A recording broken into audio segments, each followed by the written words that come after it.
긍휼이란 무엇일까요? 영어로 compassion 혹은 mercy, 한국말로는 자비라고도 이렇게 번역이 되는 이 긍휼. 이 긍휼이 뭘까요?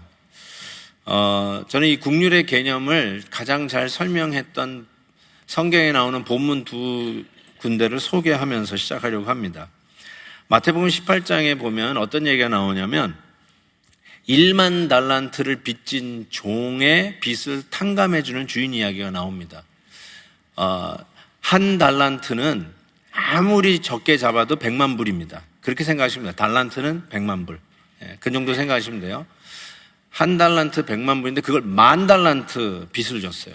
그러니까 100만 불짜리 집 10,000개의 빚을 진 거예요. 이 정도 가지고는 놀라지도 않는 우리 베델교회 역시 자랑스럽습니다. 10,000개의 집, 100만 불짜리 집 10,000개의 빚을 졌으니까 어마어마한 천문학적인 빚을 진 거죠. 그거를 탕감해 줬어요. 근데 이 탕감받은 종이 자기 친구는 100데나리온 빚을 졌다고 그랬어요. 한 데나리온은 하루 품삯이에요. 그러니까 100일 동안에 버는 돈 해가지고 한 10,000불만 쳐봅시다. 10,000불. 100일 동안 일하는 거 한 10,000불. 뭐 작은 돈은 아니라고 할 수 있겠죠. 근데 100만 불짜리 집 10,000개의 빚을 갚은 이 종이 자기 동료에게 10,000불의 빚을 갚지 않는다고 친구를 감옥에 집어넣었어요. 자, 이 일이 있을 때 이렇게 얘기를 합니다. 마태복음 18장 32절 보니까 주인이 그를 불러다가 말하되 악한 종아, 네가 빌기를 내가 내 빚을 전부 탕감하여 주었거늘 내가 너를 불쌍히 여긴 것 같이 너도 네 동료를 불쌍히 여김이 마땅하지 아니하냐 하고 주인이 노하여 그 빚을 다 갚도록 그를 옥졸들에게 넘기니라. 너희가 각각 마음으로부터 형제를 용서하지 아니하면 나의 하늘 아버지께서도 너희에게 이와 같이 하시리라. 여기서 긍휼은 용서라는 의미를 갖고 있습니다. 용서해 주는 거죠. 빚을 갚아준다는 말은 용서해 줬다는 거예요. 또 한 군데 이 긍휼의 개념을 가장 잘 설명한 것은 여러분도 잘 아는 선한 사마리아인 비유입니다. Good Samaritan 이야기죠. 그 이야기는 너무나 잘 아시니까 그 선한 사마리아인이 실은 선한 사마리아인도 말이 그것이지 유대인의 입장에서 보면 원수죠. 사마리아인을 상종을 안 했잖아요. 근데 그 사마리아인이 유대인들 자기 네이버라고 하는 자기 이웃이 버린 강도 만난 자에게 선을 베풀어요. 컴패션을 가져요. 긍휼을 베풀어요. 그렇죠? 그러면서 처음으로는 자기가 가던 길에서 나와야 되고 루틴에서 나와야 돼요. 시간을 내야 돼요. 그러니까 시간의 희생이 따릅니다. 그것이 긍휼에 담고 있는 의미예요. 두 번째로는 그 치료비를 주고 여관에 묵게 해주면서 자기 돈을 내요. 재정적인 희생이 따라오는 것이 긍휼입니다. 그 세 번째는 실은 그 강도 만난 이웃을 도와주니까 자기도 강도 만날 수 있는 위기가 있거든요. 그래서 그 위험을 부담하는 그런 내용도 선한 사마리아인 비유에서 얻을 수 있습니다. 그러니까 긍휼이라는 것은 아까는 용서, 선한 사마리아인에서는 시간 희생, 재정 희생, 위험 부담 이렇게 긍휼에 대한 내용을 아마 생각해 볼 수 있을 것 같습니다. 자, 그렇다면 이러한 긍휼을 받아야 되는 대상은 누구인가? 누가 이 긍휼을 받아야 되는가라고 이야기할 수 있는데 오늘 설교 제목에 보면 약한 쪽 편들기 이렇게 손봉호 교수님이 쓴 책 제목을 그대로 옮겨놨는데요. 약한 쪽이에요. 약한 사람들이에요. 누가 약한 사람인가 성경에서 한번 살펴보겠습니다. 에스겔 16장에 보면 내 아우 소돔의 죄악은 이러하니 그와 그의 딸들에게 교만함과 음식물의 풍족함과 태평함이 있으며 또 그가 가난하고 궁핍한 자를 도와주지 아니하고 가난한 자, 궁핍한 자가 긍휼의 대상입니다.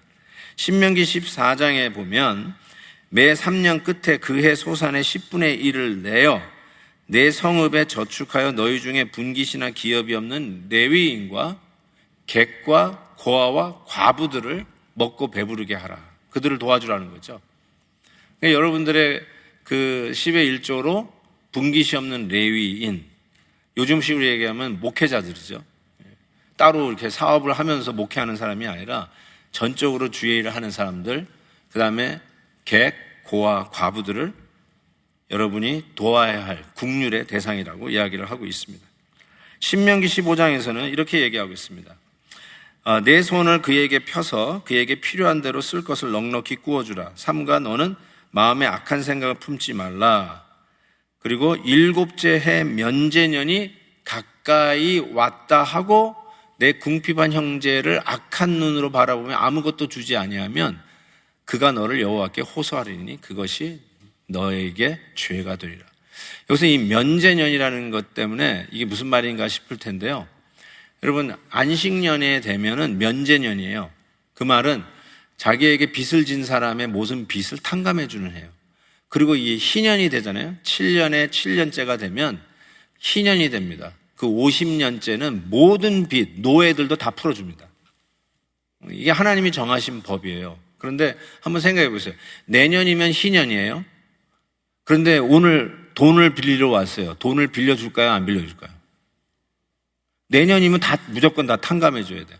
그러니까 안 빌려주려고 할 거 아니에요. 아니, 내년이면은 이거 거들만 한 5년 정도 남았다. 그 정도면 빌려주는데 내년에 탕감되면 안 빌려주죠. 그래서 예수님 당시에는요, 그런 희년의 법이 있음에도 불구하고 내년이 희년인데 올해 각서를 쓰게 해요. 내년이 희년이라도 내가 오늘 빌린 이 금액은 꼭 갚겠습니다. 갚지 못하면 나는 이 주인의 노예가 되겠어. 이런 식으로 각서를 쓰게 해가지고 형제에게 짐을 지우는 일들이 있었어요. 그걸 악하다고 그랬어요.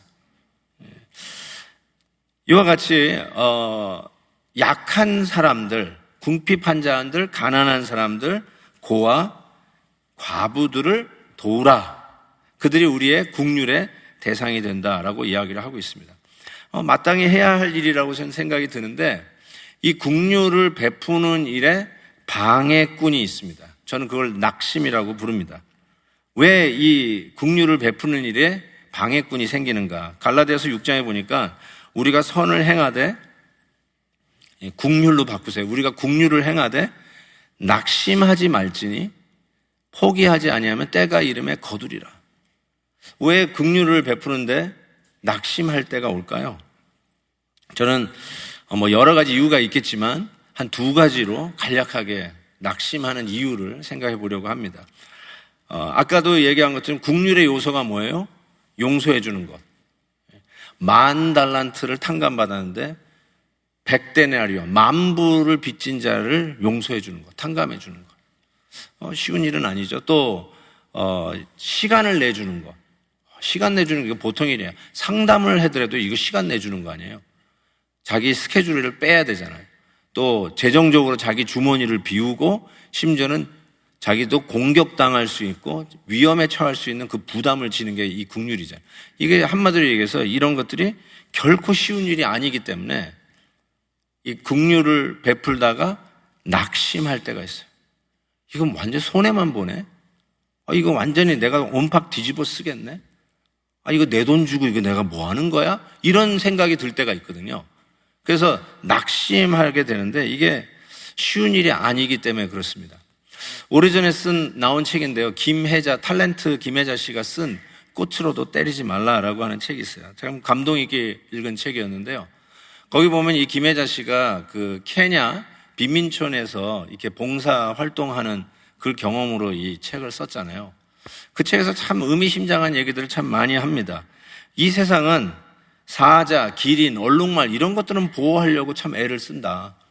심지어는 고릴라가 300마리 죽었다 그러면 온 세계가 언론들이 떠들 거라는 거예요. 어떻게 이렇게 동물을 학대하느냐부터 시작해서 대단할 거라는 거예요.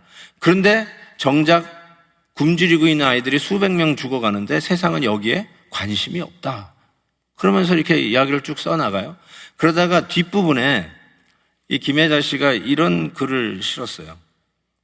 한번 읽어볼게요. 낮에는 난민촌을 돌아보고 밤이면 호텔로 돌아와 따뜻한 물로 샤워를 하고 푹신한 침대에 누워있는 내 자신이 그렇게도 싫고 위선적일 수가 없습니다. 세상에 이런 고통스러운 삶이 있다는 걸 모르고 살아온 내가 죄인이라고 울며 괴로워하면서도 지금의 이 푹신한 침대가 편안하게 느껴지는 몸 따로 마음 따로인 내가 정말 싫습니다. 이 마음을 아시겠죠? 지난주에 여러분 어느 선교지에 가겠다고 사인업을 하셨는지 모르겠어요. 우리 선교 현장에 나갔다 오면 정말 집 떠나면 고생이고요. 미국을 떠나면 고생입니다. 아무리 선진국이라도 미국 떠나면 고생입니다. 맥도날드 가도 케찹 하나 제대로 안 줘요. 냅킨 하나 잘 안 줘요. 아시죠? 미국 떠나면 고생이에요. 이 선교 현장은 얼마나 열악해요. 그래서 집에 돌아와가지고 섬기고 봉사했지만 내가 거기서 사는 건 못하겠다. 아이고 집에 돌아오면서 야 집이 좋다. 내 침대가 좋다. 여러분 그 마음을 이해하실 거예요. 그러니까 이게 어려운 형편에 있는 약한 쪽 편드는 게 이게 쉬운 일이 아니에요. 손봉호 교수가 서울대 교수였던 손봉호 교수가 약한 쪽 편들기라는 책을 쓰지 않았습니까? 거기서 그런 말을 해요. 맹자는 측은지심이라는 말을 했다. 측은지심이라는 게 뭐냐면요. 우리 사람이 원래 불쌍한 사람을 보면 도와주려고 싶은 마음이 생긴다는 거예요. 측은한 사람 보면 이렇게 막 도와주려고 하는 마음이 모든 사람에게 있다는 거예요. 그래서 맹자는 뭘 주장하냐면 사람은 태어날 때부터 착하다, 성선설을 주장했습니다. 근데 이 손봉호 교수가 그 책에서 이렇게 얘기합니다. 그 성선설은 틀렸다. 자기가 보기에는 사람들이 측은지심을 다 가지고 있지 않다는 거예요. 만약에 태어나면서부터 측은지심을 다 갖고 있으면 성경에서 긍휼을 베푸지 않은 자에 대한 경고를 이처럼 하지 않았을 것이다 라고 얘기합니다. 성경에서는 긍휼을 베푸지 않는 자에 대해서 이렇게 경고합니다. 요한 1서 보세요. 누가 이 세상 재물을 가지고 형제의 궁핍함을 보고도 도와줄 마음을 막으며 하나님의 사랑이 어찌 그 안에 거할까 보냐. 자녀들아, 우리가 말과 혀로만 사랑하지 말고 오직 행함과 진실함으로 하자. 야고보서 2장에서 이렇게 얘기합니다. 긍휼을 행하지 아니하는 자에게는 긍휼 없는 심판이 있으리라. 긍휼은 심판을 이기고 자랑하느니라. 내 형제들아, 만일 사람이 믿음이 있노라 하고 행함이 없으면 무슨 유익이 있으리요? 그 믿음이 능히 자기를 구원하겠느냐? 만일 형제나 자매가 헐벗고 일용할 양식이 없는데 너희 중에 누구든지 그에게 이르되 평안히 가라, 덥게 하라, 배부르게 하라 하며 내 그 몸에 쓸 것을 주지 아니하면 무슨 유익이 있으리요? 이와 같이 행함이 없는 믿음은 그 자체가 죽은 것이라. 믿음이 없다는 거예요. 아예 예수 믿는 사람이 아니라는 거예요. 긍휼을 행하지 않는 사람들 보면 믿음이 없다라고 야고보서는 이야기하고 있습니다. 정말 쉽지 않은 이 긍휼의 사역. 그래서 때로는 낙심하게 되는 거 우리가 충분히 공감을 합니다. 그래서 같이 해야 돼요. 으쌰으쌰하면서. 교회적으로 할 때 동참하셔야 돼요. 두 번째로 왜 낙심할까 생각해 봤는데요. 그 긍휼을 받는 사람의 그 대상에 대한 자격론을 따지기 때문에 그렇습니다. 내가 긍휼을 베푸는데 그 수혜자를 보면서 he or she isn't qualified. They don't deserve to receive my mercy. 내가 베푸는 긍휼을 받을 자격이 없다라고 여기서 이 프로세스가 되기 시작하는 거예요. They're not qualified. They're not qualified. 이게 막 돌아간다는 거예요. 왜냐하면 내가 주더라도 내가 준 것을 잘 안 쓰고 남용한다, 어뷰스 한다는 것을 생각하게 돼요. 그리고 가만히 보니까 나보다 나은 것 같은 편도 있어. 그래서 they are not qualified. 그래서 이 mercy ministry를 하다가 낙심하는 거예요. disappoint하고 weary하고 피곤해지는 거죠. 고린도전서 13장에 보면 이런 말씀이 있어요. 내 몸을 불사르게 내줄지라도 사랑이 없으면 내게 아무 유익이 없다. 가장 최고의 긍휼은 자기의 목숨을 내주는 거죠. 가장 최고의 긍휼은 내 목숨을 내주는 거예요. 그런데 그 목숨 내주는 것도 실은 사랑이 없이 해줄 수 있는 가능성이 있어요.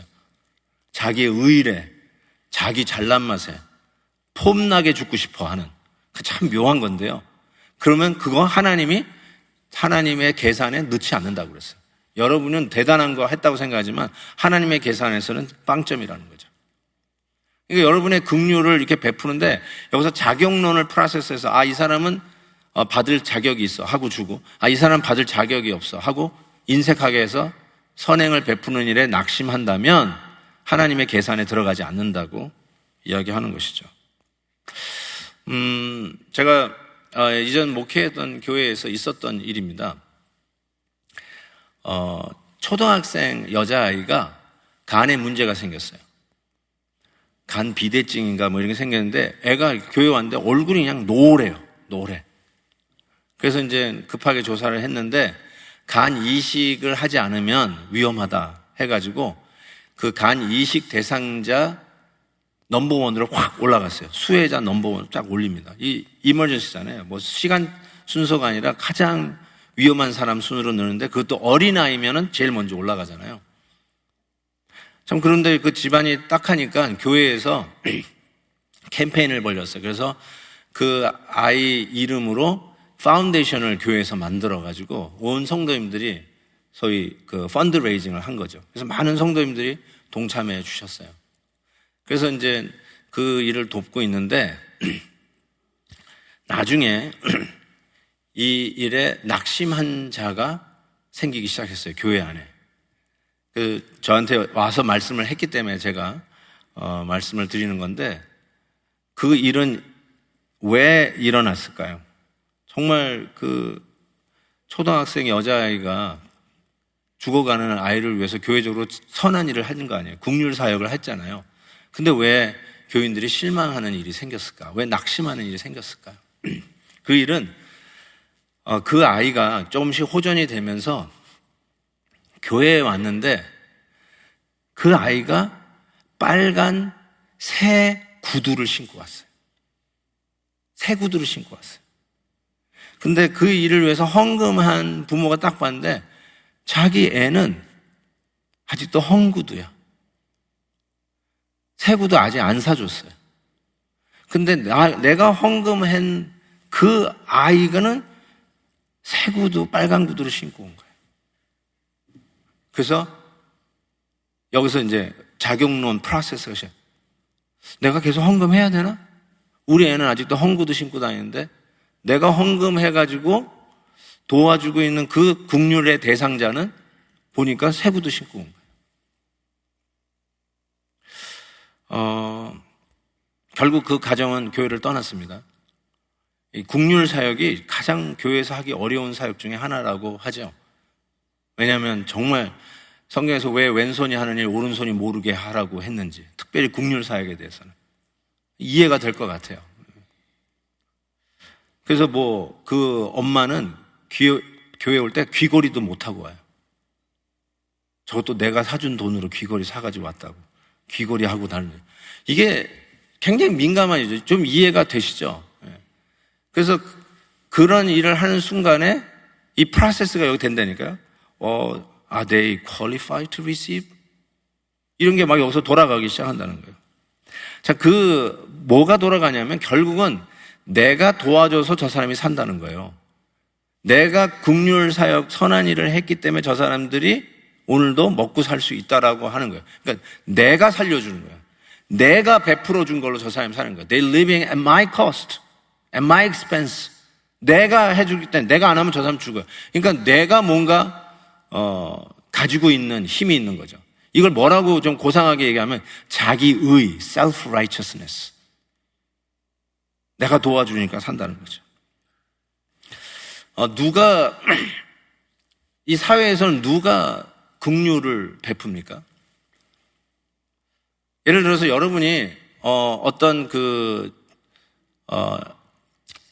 비영리 단체에서 여러분들에게 도네이션을 요구할 수 있잖아요. 선생님 이런 좋은 일이 있는데 좀 도네이션 좀 해주세요. 그런 리퀘스트를, 요청을 아마 여러분들도 받으실 것입니다. 근데 그 요청을 받을 때 그 이유는 그래도 상대적으로 볼 때 내가 일반적인 사람보다 더 많이 가졌다고 생각할 때, 일반적인 사람보다 내가 좀 더 부요하다고 생각할 때 그런 사람들에게 이런 도네이션, 국류를 베풀어 달라는 리퀘스트가 온다라고 생각합니다.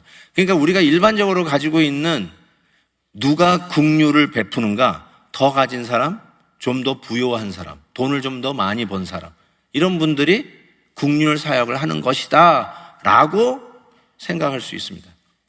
근데 저는 이렇게 된다면 그분들이 잘못하면 자기 의라고 하는 덫에 걸려서 자격론의 프로세스가 있어요. 저 사람들이 내 돈을 받을 자격이 있나?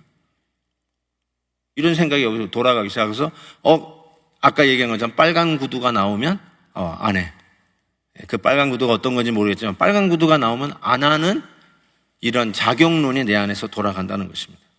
뭐 사회적으로는 노블리스 오블리제, 좀 더 많이 가지고 귀족층이, 권력층이, 높은 자리에 있는 사람들이 내놔야 한다라고 하는 사회적인 어떤 프레셔 혹은 체면, 그래도 내가 체면이 있지 하고 내놓는 사람들은요, 반드시 이 자격론이라고 하는 이것에 덫에 걸려가지고 낙심할 때가 있어요.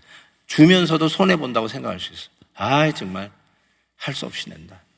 얼굴 체면 때문에 낸다. 그럴 수 있다는 거죠. 나폴레옹 황제 때 그 자기 아들이 큰 실수를 해서 사형을 당하게 된 엄마가 그 나폴레옹 황제에게 선처를 요구합니다. 그러면서 좀 우리 아들 좀 봐달라고. 그랬더니 이제 이 나폴레옹이 당신의 아들은 큰 실수를 2번이나 반복했기 때문에 공의대로 사형에 처해야 됩니다. 딱 그랬어요. 그랬더니 어머니가 하는 말이, 지금 저는 공의를 위해서 엽주는 게 아니라 궁휼에 대해서 궁휼을 요청하는 것입니다. 그렇게 얘기했어요. 그랬더니 당신 아들은 궁휼을 받을 자격이 없어. 그때 이 엄마가 아주 중요한 말을 합니다. 자격이 있다면 더 이상 궁휼이 아니겠지요. 우리 자격 없는 우리 아들에게 궁휼을 베풀어 주십시오. 그래서 그 말에 나폴레옹 황제가 그 아들을 풀어주었다는 유명한 에피소드가 있습니다. 맞아요. 자격이 있다면 더 이상 국률이 아니죠. 자격으로 이야기하자면 여러분은 자격이 있어서 하나님의 국률을 받으셨나요? Are you qualified to receive God's grace? 여기 그 누구도 하나님 앞에 자격이 있어서 은혜를 받고 자격이 있어서 내가 죽어야 할 자리에 우리 예수님이 대신 당연히 죽어주시는 그런 일을 받은 사람은 한 사람도 없습니다. 그 어느 누구도 당연하지 않습니다. 은혜 받았다고 그러는데 은혜가 뭐예요? 자격이 없는 자가 누리는 게 은혜입니다. 이 은혜 내가 받지 않으면 누가 받아? 우리가 몇 대째 신앙 가문인데, 우리 어머니가 매일 새벽 기도하는데 내가 이 은혜 받지 않으면 누가 받아? 그러면 자격론이죠. 자격이 있어서 받으신 거예요. 그러면 더 이상 은혜가 아니죠. 자격이 있어 받으시면 더 이상 은혜가 아니에요. 자격이 없는데도 불구하고 주님께서 우리에게 은혜를 베푸셨잖아요. 그래서 로마서에서 이렇게 얘기해요. 우리가 아직 죄인 되었을 때 그리스도께서 우리를 위하여 죽으심은 하나님께서 우리에 대한 자기의 사랑을 확증하셨느니라. 아직 죄인 되었어요. 그게 무슨 말씀이에요? 여러분 자격이 아예 없을 때, 여러분을 위해서 죽어줘야 할 이유가 조금도 없을 때, 먼지만큼도 없을 때, 여러분을 위해서 하나님이 사랑을 베풀어 주실 이유가 제로일 때, 마땅히 죽어 형벌을 받아야 할 우리 죄인들을 위해서, 자격 없는 저와 여러분을 위해서 주님이 대신 죽어주시고 마귀의 자식들인 우리를 하나님의 자녀 삼아주시는 그 은혜를 받은 자, 그게 바로 국류를 입은 자 아니에요? 그래서 국류를 베풀어야 할 자가 누구냐면 국률함을 받은 자가 국류를 행할 수 있습니다. 이게 성경적 원칙입니다. 세상은 좀 더 가진 자, 좀 더 번 자, 부유한 사람, 부자, 이런 사람들이 국류를 베풀어야 된다고 사회적인 프레셔를, 체면을 넣죠. 근데 그거는 반드시 실망하게 되고 낙심하게 돼요. 안 봐도 비디예요, 그거는. 자기 의로 드리는 거는 꼭 실망하게 돼 있어요. 그러면 누가 긍휼을 베푸는가? 성경적 원칙. 긍휼을 받은 자가, 즉 저와 여러분이에요. 이 안에 계신 그 은혜를 입은 자가 긍휼을 마땅히 행해야 된다라고. 그게 성경의 원칙이에요. 이게 게임 체인저예요. 세상과 완전히 달라요. 세상은 상대적으로 더 가진 사람이 긍휼을 해야 된다고 생각해요. 교회도요, 좀 더 크면 큰 교회가 내야죠! 막 이래요. 막 소리를 팍팍 질러요. 뭐 당연히 해야죠. 근데 크기 때문에 내는 거는 실망하게 돼요. 우리 교회 배들교회가 크니까 내. 저는 절대로 그렇지 않습니다. 당연히 해야 되고. 왜요? 은혜를 받은 자니까. 그래서 해야죠. 그러니까 요구할 때도 그런 식으로 요구하시면 안 돼요. 그래서 7절, 긍휼히 여기는 자는 복이 있나니 그들이 긍휼히 여김을 받을 것이며. 저는 이거를 뒤집어 읽는 것이 오늘 이 본문을 이해하는 데 더 쉬울 거라고 생각합니다. 그게 뭐냐면 긍휼히 여김을 받은 자가 바로 긍휼히 여기는 남들을 긍휼을 베푸는 복을 얻게 된다는 것입니다. 아멘입니다. 그래서 고린도후서 8장에 우리 주 예수 그리스도의 은혜를 너희가 알거니와 부요하신 이로써 너희를 위하여 가난하게 하심은 그의 가난함으로 말미암아 너희를 부요하게 하십니다. 여기 우리 주님에게 받은 우리가 이런 긍휼을 받았어요. 어느 정도의 긍휼이냐면 예수님께서 있으나 마나 한 걸 우리에게 툭 던져주는 것이 긍휼이 아니라 우리에게 떼어주심으로 인해서 당신은 가난해지셨다는 거예요.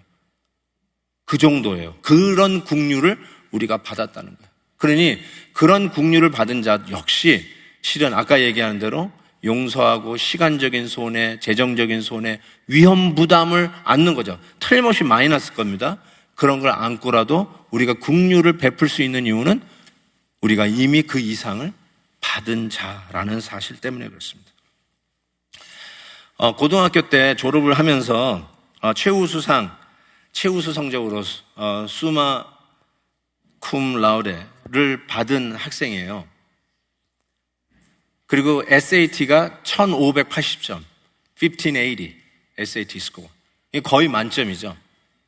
근데 이 아들이 자기는 이제 나중에 의사 되기 위해서 의사 되겠다고 하면서 이제 하버드 대학을 어플라이를 했어요. 최우수 성적에 1580점. 당연히 들어갈 줄 알았는데 떨어졌어요.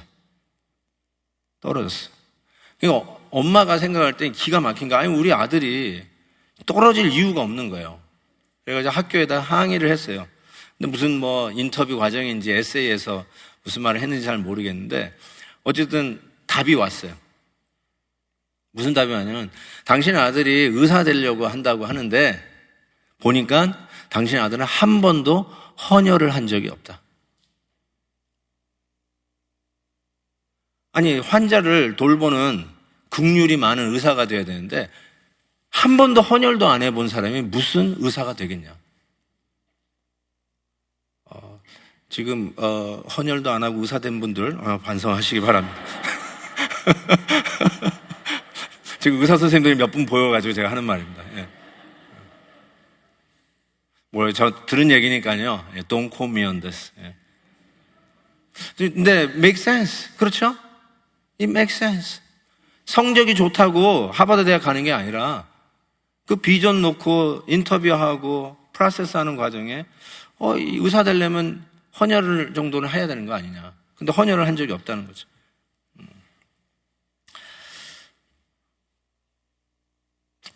저는 긍휼을 베푸는 게 왜 복일까? 이게 게임 체인저인데요. 아니, 베푼 만큼 마이너스잖아요.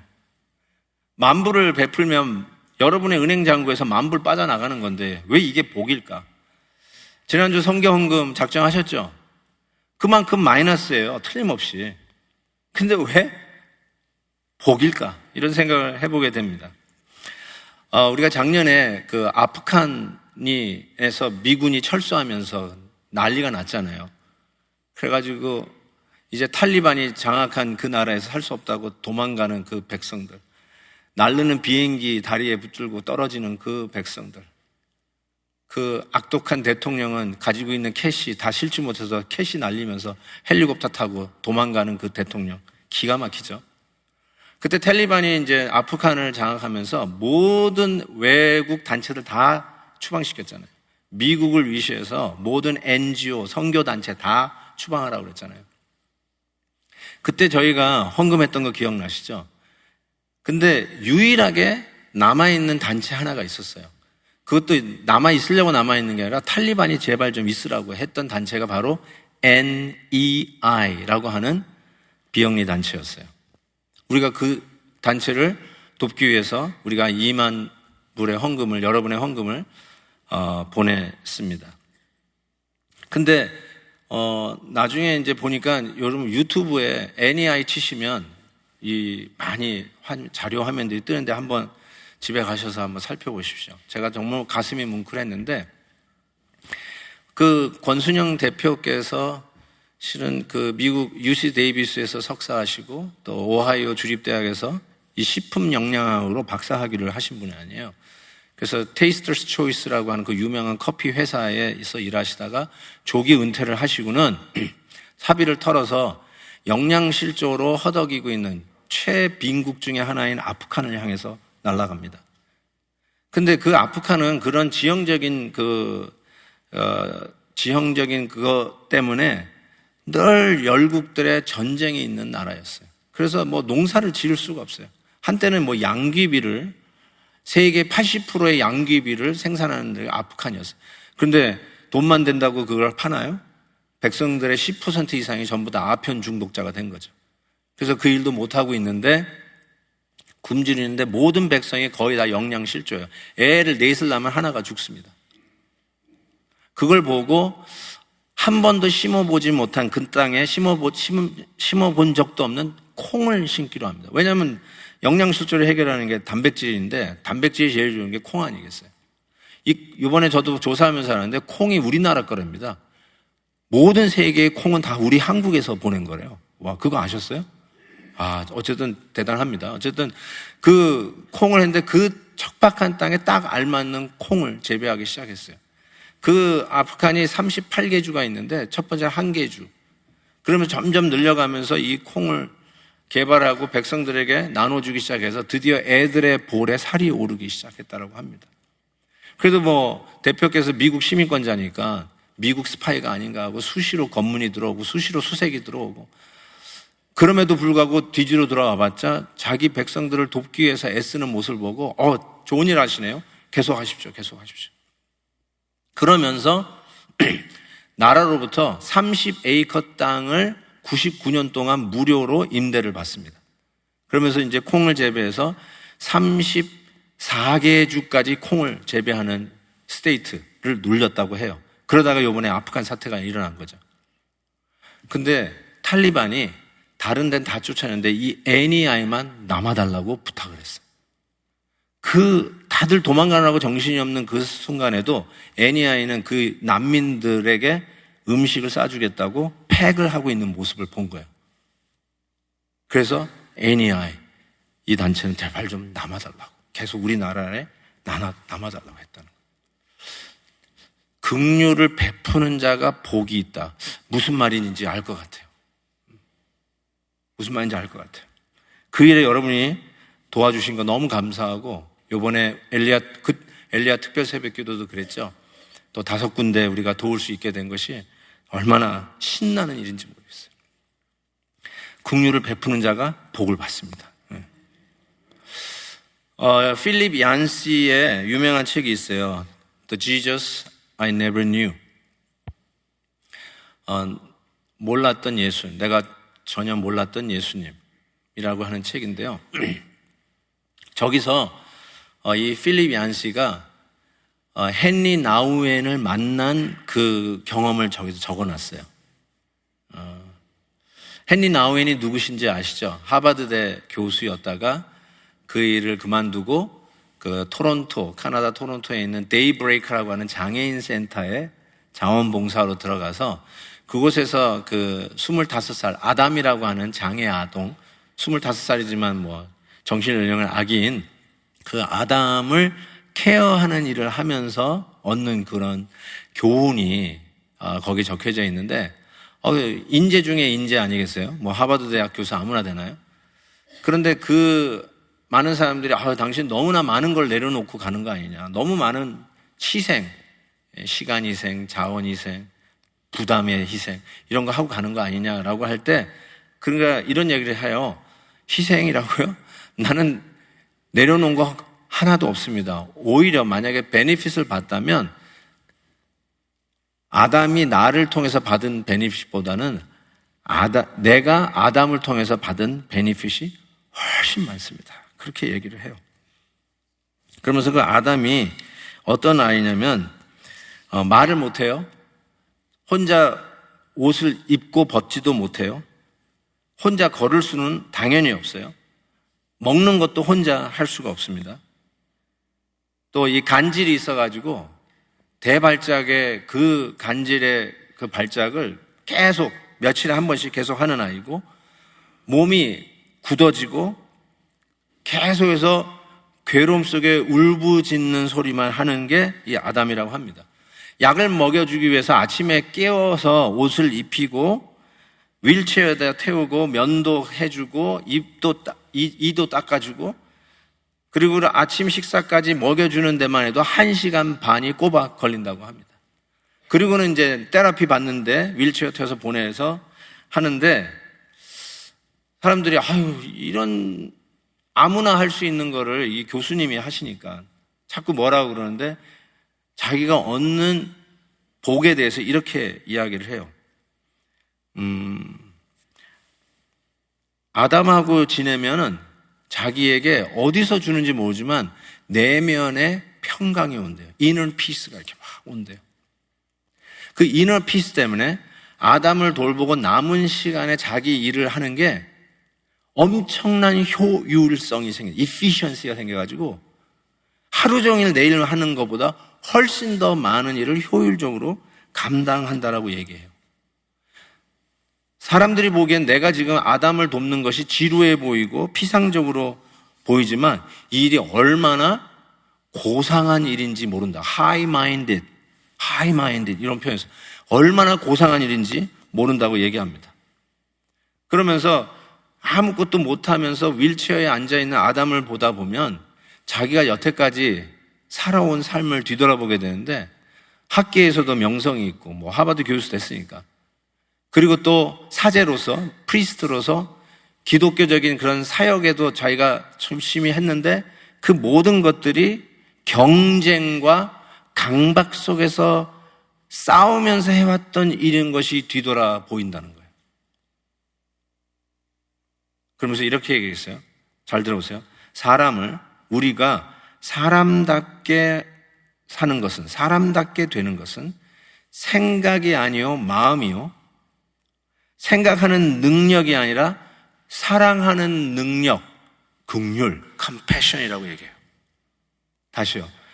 사람답게 만드는 것은 생각이 아니라 마음이요, 생각의 능력이 아니라 사랑하는 능력, 긍휼, compassion.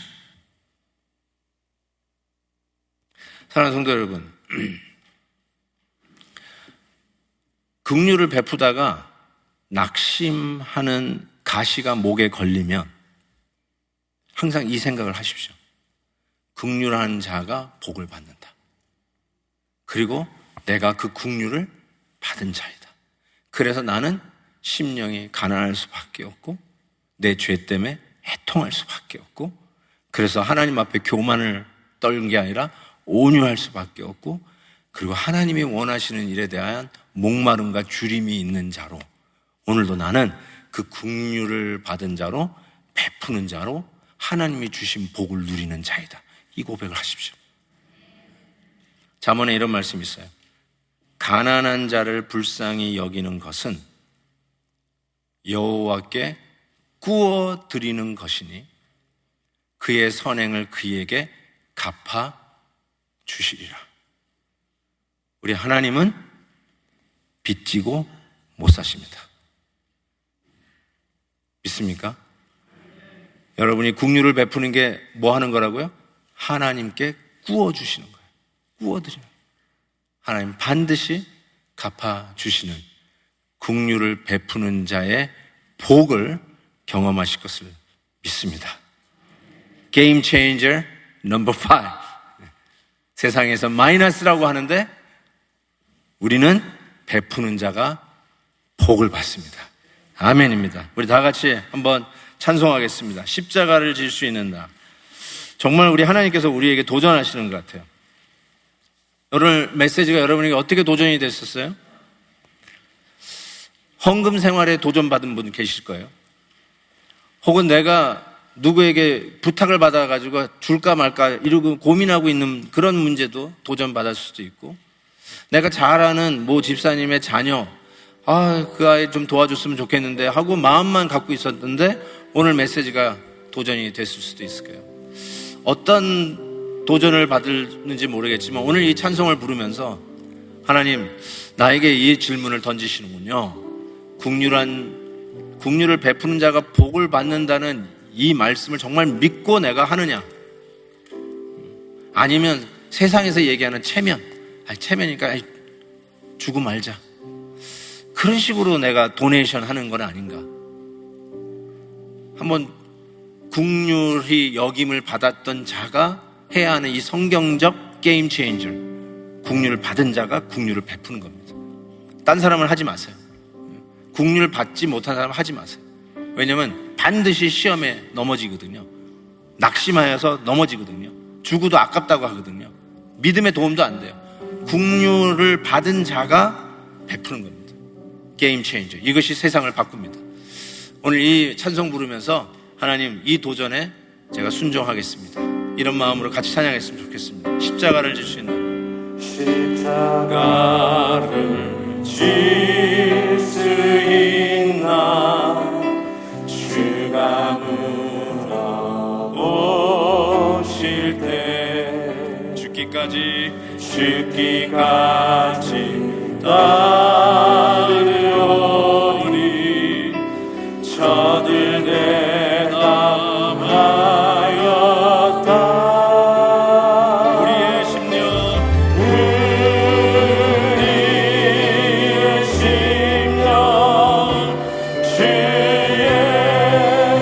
것이니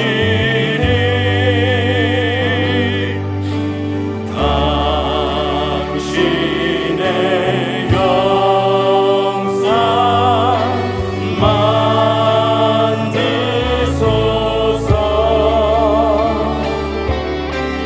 주인 것 따라 살아갈 동안 사랑과 충성을 바치오리라. 4절 이런 일 다 할 수 있나, 이런 일 다 할 수 있나, 주가 물어오실 때 용감한 자 옛날처럼 선뜻 대답하리라.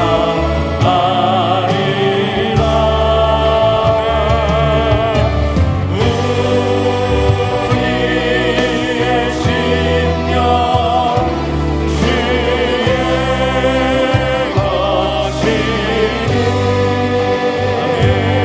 당신의 영상 만드소서.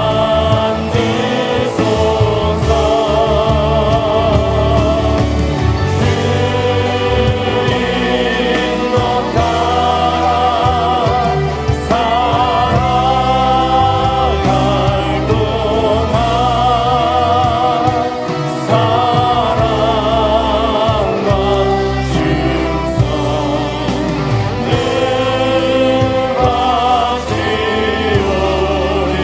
바치오리라. 같이 기도합시다. 사랑하는 성도 여러분, 여러분은 긍휼을 받은 자입니다. 그렇다면 긍휼을 베푸는 것을 하나님이 기대하십니다. 안 하는 자는 악하다라고 성경은 이야기합니다. 내가 베풀어야 할 대상은 누구입니까? 내가 자격론을 따지면서 인색하게 굴었던 바로 그 일은 무엇입니까? 하나님께서 다시 빗장을 열고 베풀라고 도전하는 그 현장, 하나님 앞에 기도하면서 하나님, 긍휼을 베푸는 자의 복을 받게 해 주옵소서. 아멘. 같이 한번 기도하는 시간 갖겠습니다. 하나님 아버지, 오늘도 말씀을 통해서 다시 한번 긍휼을 베푸는, 약한 쪽 편드는 이 일을 감당하게 하여 주옵소서. 하나님 아버지, 긍휼을 베푸는 자가 받는 복이 더 큽니다. 받았으니 베풀게 하옵소서. 내가 얼마나 귀하게 베풀었는지, 하나님 아버지, 어렵고 힘든 일이지만 내가 그 가운데서도 받았으니 십자가의 은혜를 알고 하나님 아버지 그 은혜로 오늘도 살아가는 자이니 하나님 은혜 베풀고 긍휼을 베푸는 일을 감당하는 저희들이 되게 하여 주시옵소서. 하나님의 역사를 이루는 저희들 되게 하여 주옵소서. 하나님 아버지, 감사합니다. 우리가 긍휼을 받은 자입니다.